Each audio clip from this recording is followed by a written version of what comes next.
Good morning and welcome inside the Duke Pork Shop Studios, downtown Newberry. Dan Hardbrook, glad to have you along on this Tuesday.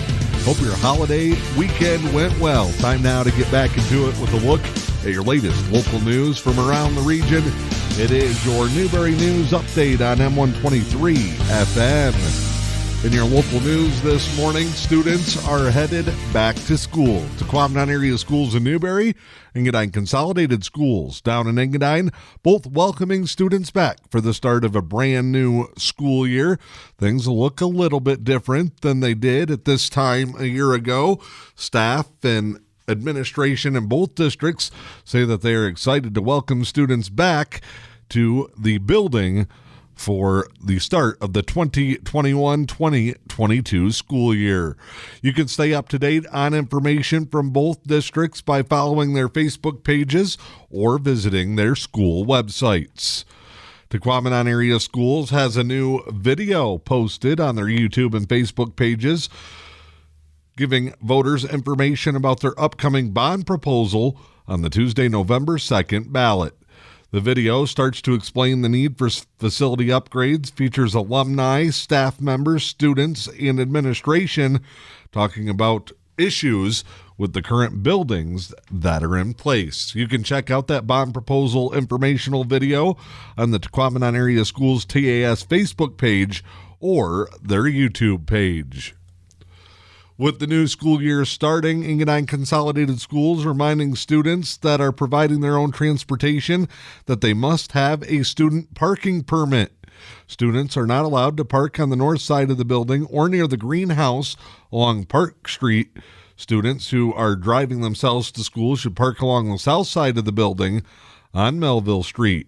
Students interested in obtaining a parking permit can request a form from Mrs. Baker in the main office. Once the form has been completed by parents, it can be returned to the school along with the driver's license, and a student parking permit will be issued. A Manistique woman is facing felony animal cruelty charges after 65 cats were found at her home.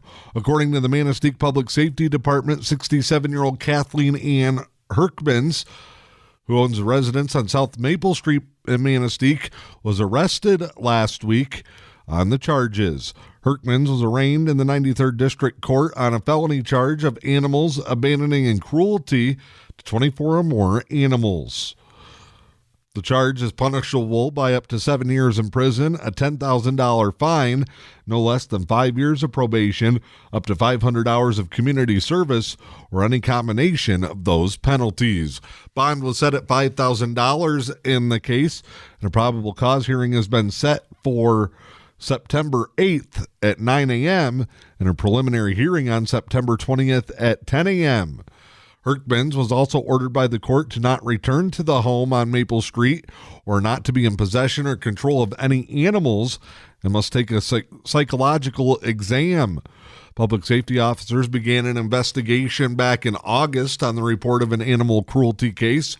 After obtaining search warrants, officers discovered that a large number of cats were present in the home, living in filthy conditions, likely causing sickness or disease. Michigan State Police and Manistique Public Safety Department investigators began to live trap the cats at the home. Those cats and kittens were turned over to the Eva Burrell Animal Shelter for care and assessment. To date, 65 live cats and kittens were found on the property. The Michigan State Police will host a UP-wide recruiting event that'll take place this coming weekend, Friday and Saturday, between 11 a.m. and 7 p.m. Every post in the Upper Peninsula will be open to anyone interested in beginning a career with the State Police Department. Events will be held in the parking lots of the post if the weather permits. Otherwise, they'll be held in the post lobbies. Visitors to the event can learn more about the process and requirements becoming a Michigan State Police trooper or motor carrier. If you want more information, contact your local police post. The Mackinac Bridge Authority says over 21,000 people participated in the annual Labor Day Bridge Walk. Governor Gretchen Whitmer led the initial group of walkers who took off from St. Ignace at 7 a.m. The bridge was closed to all traffic between 6:30 and noon as the walkers headed out on a rolling basis from either end of the bridge. Walkers also had the option of making an ultimate 10-mile round trip, turning back around at the halfway point. Mackinac Bridge Authority says the number is down from recent years. It's free to walk and does not require pre-registration unless you're one of 700 participating runners in a special event. That is your latest local news this morning. It's your Newberry News Update on M123 FM.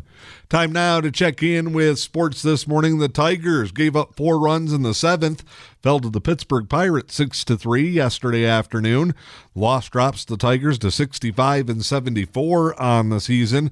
Detroit got 3 runs in the 6th inning, a pair on a Nico Goodrum double. Miguel Cabrera also had a sacrifice fly, but it wasn't enough as the Tigers faded late. Michigan State running back Kenneth Walker III has been named the Big Ten's Offensive Player of the Week. The running back transfer from Wake Forest had 23 carries for 264 yards and 4 TDs in the Spartans' season-opening win at Northwestern over the weekend.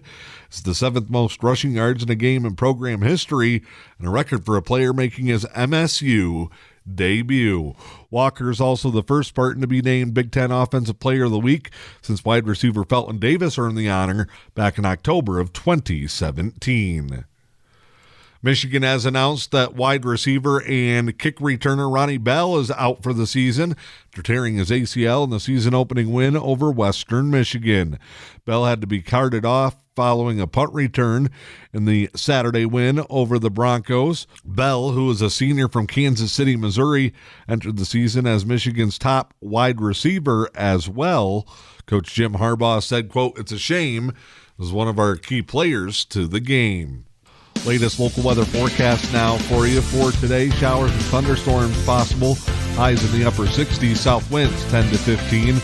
Gusting as high as 30. New rainfall amounts will be between 1/2 and 3/4 of an inch possible. For your Wednesday, showers likely early, partly sunny in the afternoon, a high in the low 60s. Northwest winds 10 to 15, gusting as high as 25. Thursday, sunshine, highs in the upper 60s. I'm Dan Hardenbrook.